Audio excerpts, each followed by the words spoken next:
Bagaimana sholat di masjid yang ada kuburan? Yang nggak boleh kita sholat di masjid yang ada kuburan, dilarang oleh Nabi. Nah sekarang kita nggak sholat, kita sholat di tempat yang lain, bukan di rumah. Kalau di tempat itu, di masjid itu ada kuburan, ya kita cari tempat lain yang tidak ada kuburannya. Karena laki-laki wajib sholat berjamaah di masjid. Itu untuk kiat-kiat istiqomah, untuk bisa istiqomah itu ada saya sebutkan 17 itu di buku itu. Antum baca lagi. Bagaimana kita memberikan nafkah kepada orang tua kita tanpa sepengetahuan istri? Ya nggak perlu istri tahu. Antum sampai nikah lagi pun istri nggak tahu, nggak ada masalah.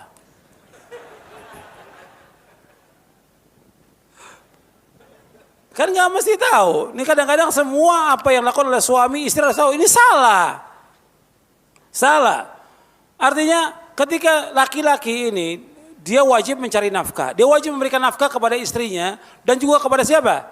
Kepada orang tuanya dan kepada anaknya. Kalau orang tuanya miskin, dia wajib untuk memberikan nafkah. Nggak mesti izin kepada istri, nggak mesti. Dan nggak perlu izin. Kalau perempuan harus izin kepada suami. Ketentuan syariatnya perempuan dia harus izin kepada suami. Jadi nggak boleh memberikan kecuali dengan izin suaminya. Kecuali kalau suami memberikan izin secara umum kepada dia, maka dia melakukannya. Jadi ini kadang-kadang salah ya seperti ini. Nafkah itu nggak mesti harus, nggak perlu izin. Ya seperti yang tadi saya sebutkan. Umumnya sekarang dia punya istri 2, kan nggak perlu. Kepada istri yang pertama harus tahu, istri yang kedua harus tahu, enggak. Dia berikan sesuai dengan kemampuannya dia. Bagaimana orang yang sering ngaji, nuntut ilmu, tapi amalnya sedikit. Ya dia berusaha untuk meningkatkan. Yang tahu kan orang itu. Kita mungkin lihat amalnya hanya segitu, tapi kita memberikan semangat kepada orang itu. Dia harus introspeksi dirinya supaya meningkatkan. Kan kita berusaha dalam beramal ada peningkatan. Sebagaimana antum kerja ingin ada peningkatan. Gaji ingin meningkat. Tapi kalau ibadah ya itu aja pas-pasan aja. Kalau dunia ingin meningkat semuanya. Tapi kalau giliran akhirat ya maunya pas-pasan itu aja. Nggak boleh. Kita ilmu harus meningkat, amal kita harus meningkat, ibadah kita harus meningkat, ketaat kita harus meningkat, iman kita pun harus meningkat kepada Allah. Makanya tadi saya sebutkan, kalau kita nuntut ilmu, usahakan dari kita nuntut ilmu kita ngaji ini, tambah iman kita kepada Allah. Selesai kajian ini, tambah iman kita kepada Allah, tambah taat kita kepada Allah. Dan mohon kepada Allah agar Allah menetapkan kita di atas Islam dan Sunnah, dan Allah menetapkan kita di atas amal-amal soleh. Bagaimana kalau saya seorang janda dan saya kurang dalam masalah nafkah dan saya minta kepada saudara saya boleh atau tidak? Ya kalau kondisi terpaksa nggak masalah, karena dari saudara itu dia punya tanggung jawab kepada saudara perempuannya, saudara laki-laki dia punya tanggung jawab kepada saudara perempuannya. Karena nggak ada yang memberikan nafkah, karena dia sebagai seorang janda. Apalagi dia punya anak umpamanya, nggak ada yang memberikan nafkah, maka si laki-laki ini dia sebagai walinya, saudaranya ini dia membantu memberikan nafkah kepada saudara yang perempuan. Karena dia nggak mungkin untuk mencari nafkah bergaul dengan laki-laki, duduk dengan laki-laki. Maka dia diberikan oleh saudaranya, dan saudaranya harus paham bahwa dengan memberikan saudara, sanak kerabat, ganjarannya besar. Makanya ketika kita akan memberikan kepada orang lain, saudara dulu dihulukan, sanak kerabat yang miskin. Karena Allah mengatakan wa atidal qurba haqqahu, baru apa? Wa atidal qurba haqqahu wal miskin. Dalam surah Al-Isra. Berikan sanak kerabat dulu, baru apa? Orang miskin. Sanak kerabat dulu. Yang susah dan miskin kita dahulukan, kita bantu mereka. Bagaimana kalau saya seorang pekerja, ini wanita, ibu-ibu, ingin berhenti, tapi kadang-kadang ragu. Ini sudah bagus. Justru yang terbaik bagi dia berhenti. Karena yang wajib mencari nafkah siapa? Suaminya, laki-laki yang wajib mencari, bukan perempuan. Makanya Allah ketika menyebutkan tentang keutamaan laki-laki, karena mereka memberikan apa? Nafkah. Allah sebutkan dalam surah An-Nisa ayat 34, Ar-rijalu qawwamuna 'alan nisa bima faddalallahu ba'dahum 'ala ba'd wa bima anfaqu min amwalihim. Laki-laki sebagai pemimpin bagi wanita. Dengan sebab Allah utamakan mereka sebagian dan yang kedua dengan sebab mereka mencari nafkah, memberikan nafkah kepada istrinya. Bagaimana dengan penuntut ilmu yang sekarang ini sibuk dengan handphone, ya dengan internet. Nah, ini juga banyak nih yang mafsadahnya handphone ini atau internet dan fitur-fiturnya banyak sekali yang mafsadah. Makanya kita harus berusaha untuk menjauhkan. Banyak orang yang sesat dengan sebab itu. Banyak yang kena syubhat karena itu. Dengan internet. Bukan berarti dia seluruhnya tidak manfaat. Sebagian besar tidak manfaat. Sebagian kecil manfaat. Kalau memang dipakai untuk yang manfaat. Maka antum jangan sibukkan dengan yang seperti itu. Sibukkan dengan ilmu. Antum HP ini sibuk sebentar-bentar ngomong, sebentar HP, sebentar SMS. Habis waktu. Kadang baru habis sholat mestinya zikir pegang HP. Bukan Allahumma antas salam, bukan istighfar, HP dulu. Ini banyak mengganggu kita. Dan ini banyak buang waktu. Saya jelaskan tentang waktumu dihabiskan untuk apa yang terbanyak ini. Dengan HP ini, Anda bisa hitung. SMS sehari berapa? Nerima telepon atau telepon orang berapa? Berapa jam? Anda bisa hitung. Antum baca juga berita berapa jam.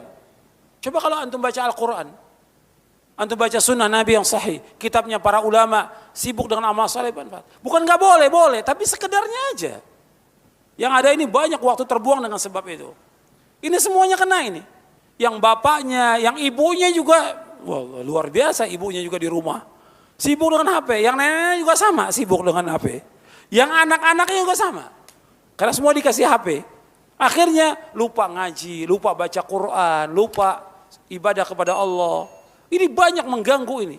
Dan gak sadar kita lagi digoda oleh syaitan gak sadar ya. Ini fitnah. Ini fitnah. Bolehkah kita membaca tentang kejelekan-kejelekan dari ahlul bid'ah? Ya manfaatnya apa? Ini kadang-kadang sering dikirimkan dalam WhatsApp ini. Manfaatnya apa? Di WhatsApp dikirimkan, nggak usah dibaca. SMS juga nggak semua harus dibaca.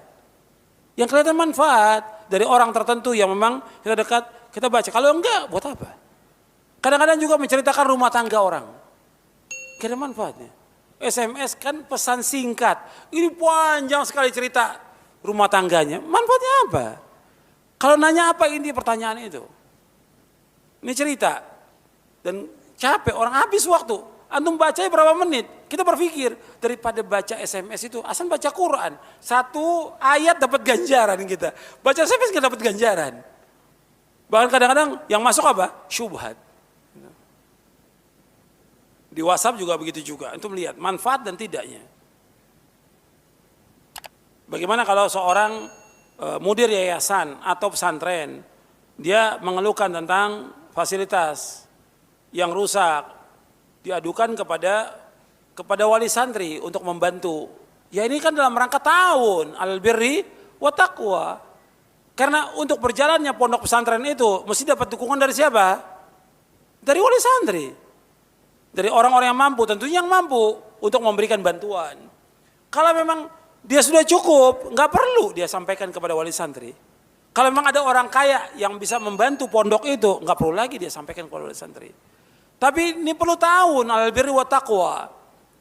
Karena untuk bisa membangun pondok itu, ya mesti ada kerjasama dalam kebaikan. Ada dukungan dari kaum muslimin, bisa tegaknya pondok. Karena adanya pondok manfaat. Buat kita, buat anak kita, buat cucu kita, buat seluruh kaum muslimin manfaat. Kenapa kita nggak mau bantu? Apalagi yang jelas pondok-pondok salaf, bantu.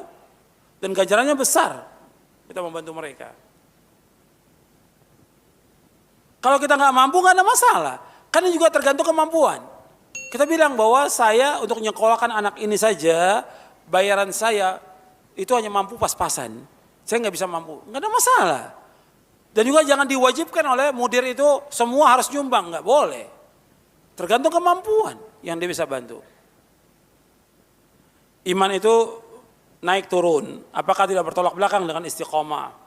Iya, iman itu betul naik turun. Iman itu yazid wa yanqus, bertambah dan berkurang. Tapi kan kita berusaha untuk terus meningkatkan iman kita. Kita mau turun atau mau naik iman kita ini? Saya tanya kepada antum, kita ini mau turun mau naik? Mau naik iman kita. Jadi betul iman itu terkadang naik, terkadang turun. Tapi kita berusaha bagaimana untuk meningkatkan iman kita. Makanya doanya Abdullah bin Mas'ud radhiyallahu an, Allahumma zidna imanan wa yaqinan wa fiqhan. Ya Allah, tambahkanlah iman kami. Tambahkanlah keyakinan kami, tambahkanlah pemahaman kami. Kita harus berusaha untuk istiqomah. Tadi sudah saya sebutkan penjelasan para ulama tentang istiqomah. Dan juga hadis Nabi SAW. Artinya kita untuk berusaha untuk istiqomah, melaksanakan semua amal-amal taat. Tapi gak mungkin. Gak mungkin semuanya, masih ada kekurangan. Maka tetap berjalan dengan kekurangan itu, maksudnya meskipun sedikit tetap jalan. Untuk semua gak mau. Sekarang gini. Antum sedekah. Sedekah umpamanya antum sedekah, ada orang sedekah 100.000 setiap hari. Ada yang sedekah 50.000 setiap hari. Ada yang sedekah 10.000 setiap hari. Kita cuma mampu 1.000 perak. Dengan kemampuan 1.000 perak kita sedekah itu rutin. Itu lebih baik daripada yang 100.000 setahun sekali sedekahnya. Baikkan mana? 1.000 tiap hari, 100.000 setahun sekali. Atau 1 juta tapi setahun sekali. Lebih baik mana? 1.000. Makanya terus berusaha. Untuk sempurna yang banyak antum gak mampu. Tapi continue. Seperti sholat yang tadi saya sebutkan. Sholat malam. 11 rakaat. Gak semua orang mampu. Tapi kita harus laksanakan. Laksanakan. Meskipun gak 11. 2 rakaat. Tahajudnya, witirnya 3. Tapi terus continue. Itu lebih baik daripada kita tidak sama sekali. Paham? Ya. Jadi tetap istiqomah meskipun dengan kemampuan kita yang terbatas. Yang paling penting kita dawam, continue dalam beramal. Yang dengan itu insya Allah iman kita akan naik. Maka jauhkan perbuatan dosa dan maksiat. Saya selalu kesulitan untuk menghafal surah-surah yang pendek dan juga hadis Nabi. Menyebabkan saya ini futur. Terkadang saya berpikir dosa apa yang saya lakukan. Ya memang kita harus berusaha untuk meninggalkan perbuatan dosa dan maksiat.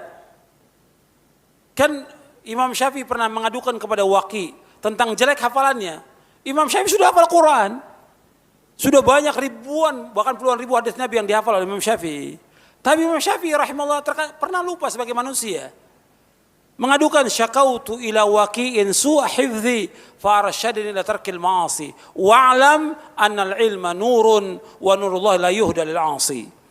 Aku mengadukan tentang jeleknya hafalanku pada Imam Waqi bin Jarrah rahimahumullah. Kemudian Imam Syafi'i mengatakan kepadaku,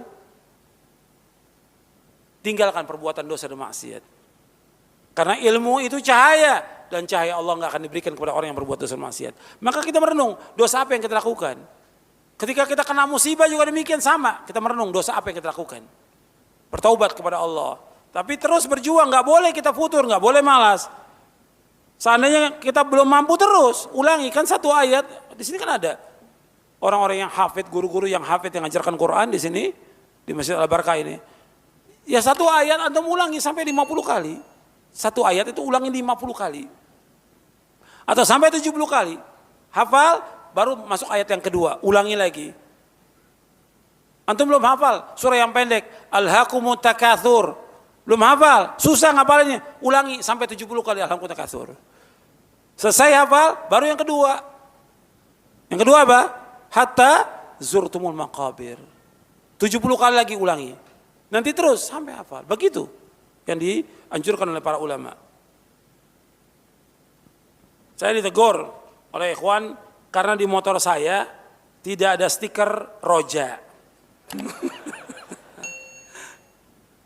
Padahal saya bukan kru roja.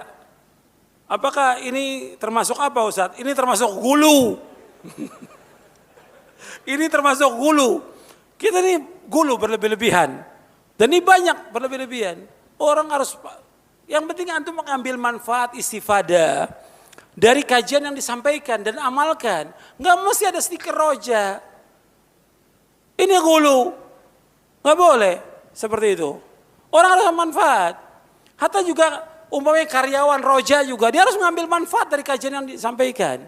Jangan pakai jas kru roja, tapi nggak pernah dengar pengajian. Sibuk aja dengan ngambil gambar. Sibuk dengan ngambil gambar. Sibuk jadi panitia. Dia harus mengambil manfaat. Nanti rugi, dia seperti lilin. Dia menerangi orang tapi dia terbakar. Nggak boleh dalam Islam seperti itu. Semuanya yang di Roja, yang di Masjid Al-Barakah sekitarnya harus mengambil manfaat dari kajian-kajian yang ada.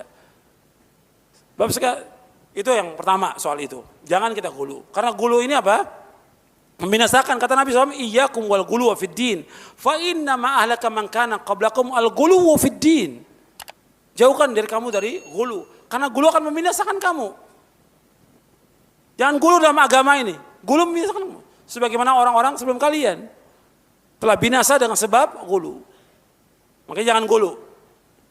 Gulu dalam masalah itu, stiker, gulu juga dalam masalah tadi. Ya semuanya, banyak kalau contoh kan banyak ratusan ini. Contohnya.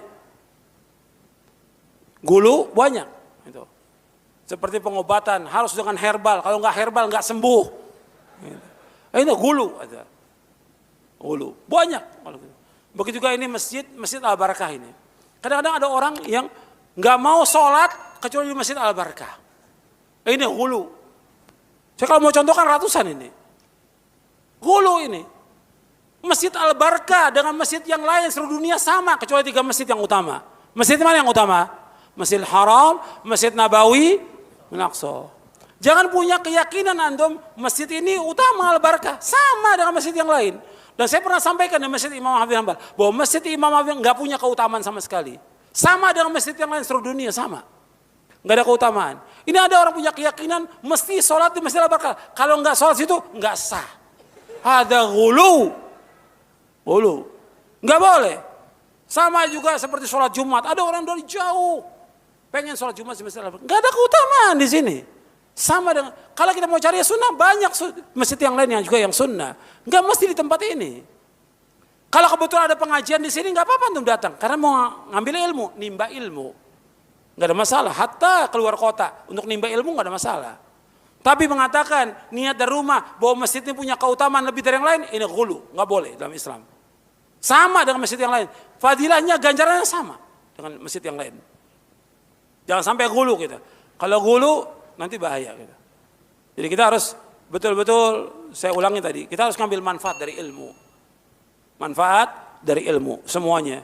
Dan juga saya ingatkan nih, semua yang ada sekitar Roja ini banyak nih di Kampung Tengah ini. Orang manfaatkan apa? Jual belinya dagangnya. Yang dagang-dagang sekitar Roja ini nggak ngaji pada. Yang penting dapat untung duit, tapi nggak dapat istifadah dari ilmu yang diajarkan. Rugi dia. Dunia nggak ada arti apa-apa. Tapi bagaimana kita tinggal di dekat Roja bisa mengambil ilmu istifadah. Hatta antum tinggal di mana pun bisa mengambil istifadah dengan ilmu. Belajar talabul ilmi syar'i. Bagaimana kalau suami dia sangat semangat untuk dagang tapi nggak semangat untuk ngaji? Ini keluhan seorang istri ini. Mungkin banyak yang seperti ini. Kalau cari duitnya semangat, kalau ngajinya nggak semangat, banyak. Banyak orang yang dekat aja kadang-kadang, dekat masjid yang ada pengajian nggak sampai. Saya pernah cerita di Masjidil Haram itu. Orang-orang yang dekat Masjidil Haram itu kan banyak perdagangan. Di sekitar Haram itu kan banyak orang dagang.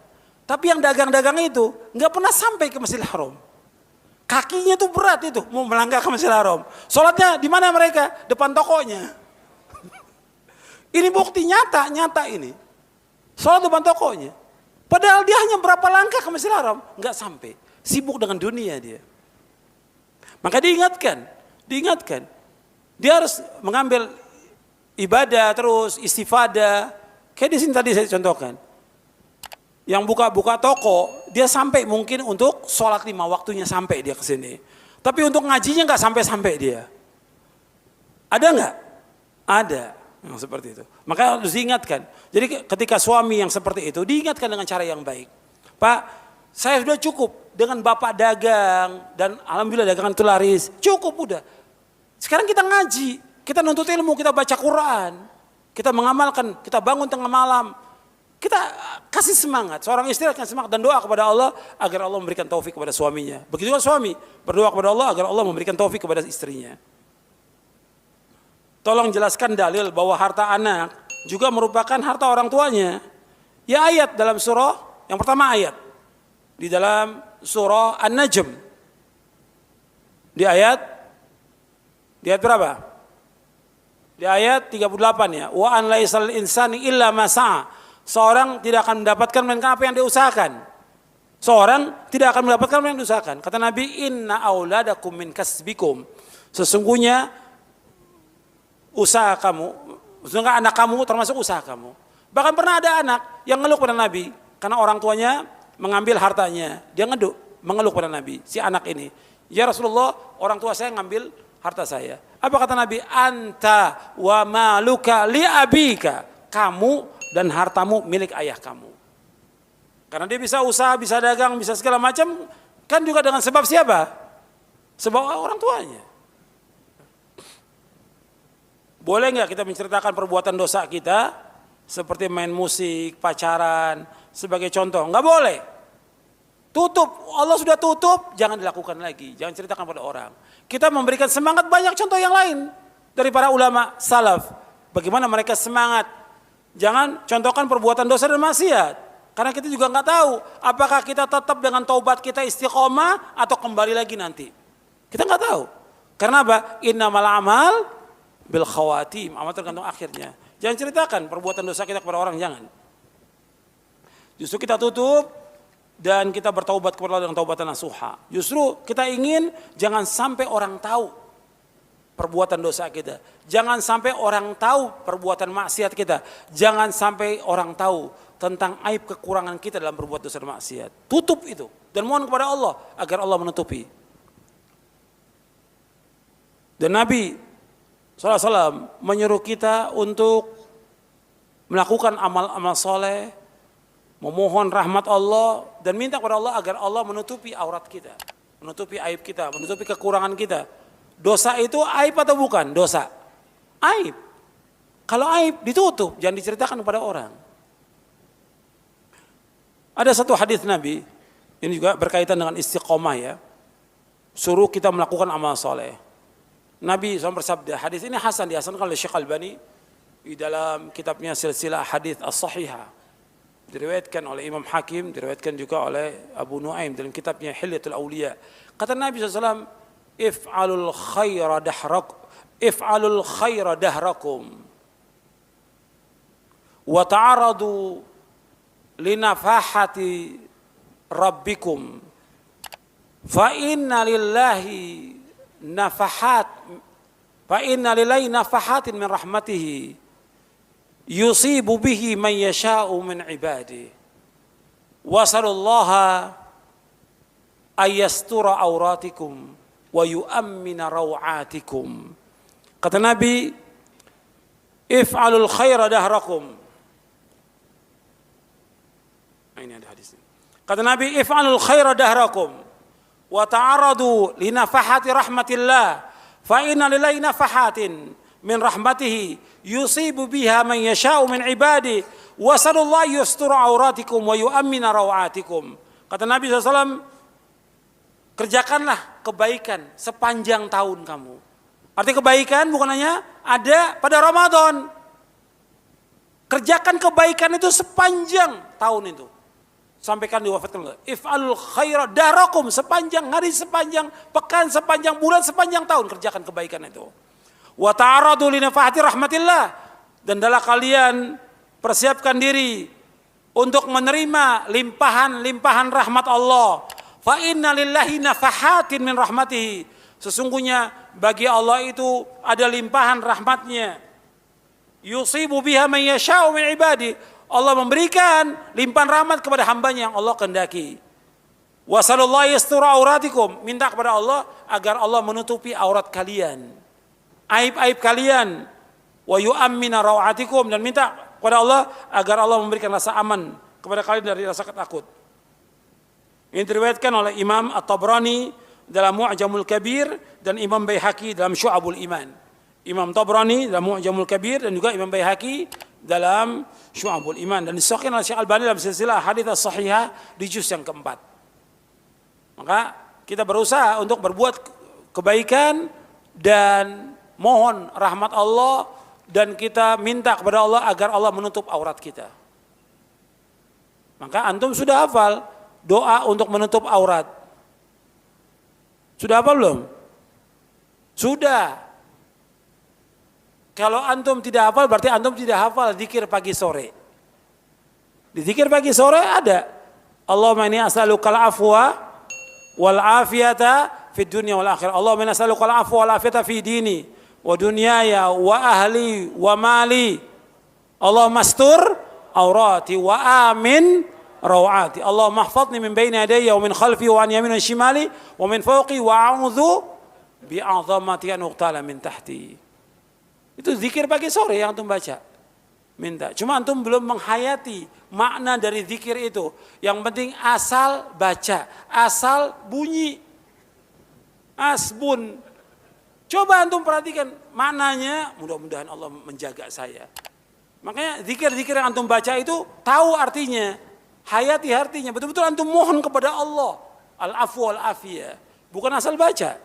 Asal zikir bukan, tapi menghayati maknanya sehingga betul-betul antum minta kepada Allah agar Allah memberikan rahmatnya kepada kita. Apabila seorang hamba sudah bertaubat kepada Allah yang dilakukannya dengan taubatan nasuha, apakah dosa itu akan diperlihatkan di hari kiamat? Ya Allah akan hapuskan kalau dia sudah taubat dengan taubatan nasuha dan dia istiqomah dalam taubatnya, Allah akan hapuskan dosa-dosanya. Dan Allah berjanji untuk menghapuskan dosa-dosanya. Jadi kita terus bertaubat kepada Allah dan memohon kepada Allah agar Allah menghapuskan dosa-dosa kita. Kita ini banyak zalim pada diri kita, banyak lalai. Maka terus kita berdoa kepada Allah agar Allah mengampuni dosa-dosa kita dan Allah memberikan kita istiqamah di atas manhaj yang